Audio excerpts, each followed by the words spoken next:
I know we're an enthusiastic crowd. I want to remind you, cheering is good, laughter is good.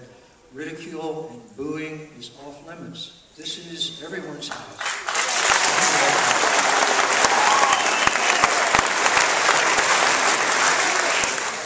Okay, thank you. Next question. You know, I've watched 4 generations of my family pay into Social Security. And it's on the minds of a lot of Americans, and much discussion has ensued regarding the costs associated with senior programs, including Medicare and other benefits. Yet many Americans have spent the last half-century contributing to Social Security with money they earned the hard way, and the expectation of a Social Security return on that investment. The question is, how do you propose we balance the promises we made to lifelong wage earners with the perceived need to cut spending in Washington? Please be specific. I will fight, I do fight every day to keep Social Security. But I am opposed to putting it in the hands of Wall Street, who caused this economic downturn. I am also opposed to raising the age limit. But folks, really, the whole key, again, is back to jobs and getting folks back to work. That's the way we protect Social Security. And again, I want to talk with you a little bit more about my jobs projects.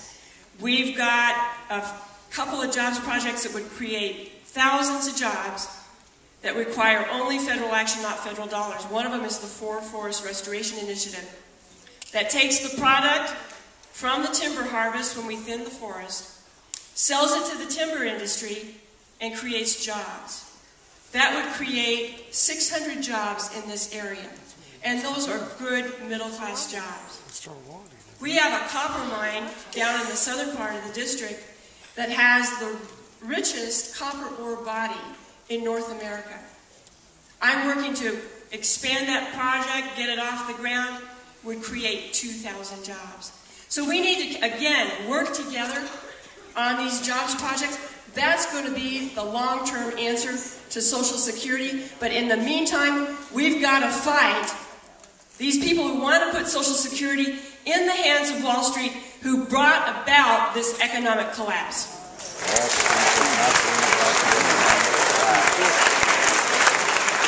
Mr. Gilman. This won't be a popular answer. But let me give you a couple of numbers. When we look at the amount of revenue that is coming in to the Social Security system today, and the dollars that are being spent out, it's about 95%. So let me restate that another way. The dollars that are coming in for Social Security cover 95% of the dollars being sent out today.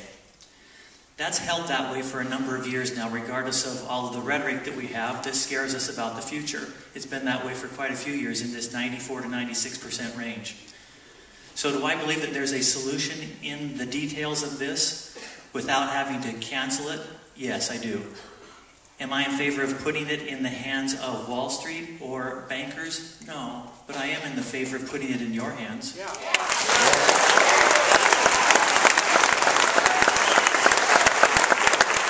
I'm also in favor of protecting those funds so that they're not borrowed against or used at will.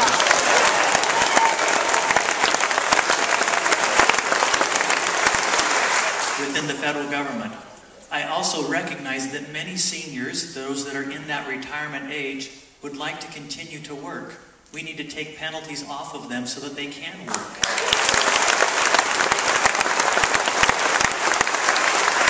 Now, whether or not we need to raise the age limit, that's a debate that we can all talk about with the actuaries and the projections that occur. Nonetheless, this is a workable solution as long as we get into the detail and deal with realities and real pragmatic solutions that allow us as individuals to work and control our own security. Thank you.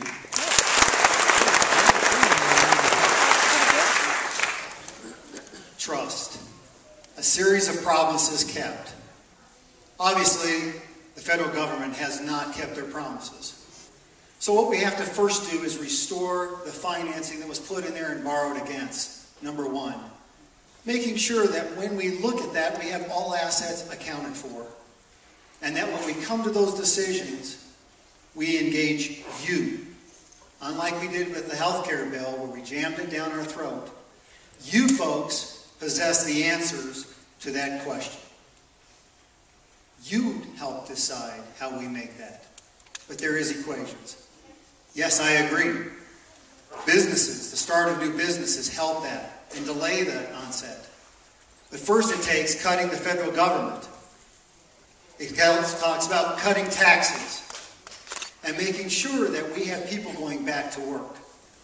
And looking creatively about how seniors can stay active in the workforce. My grandfather said, the day I stop working is the day I need to check out. And boy, was he right. I believe in that work ethic. Count me in all the way. I'm working to the day I die. Thank you, folks.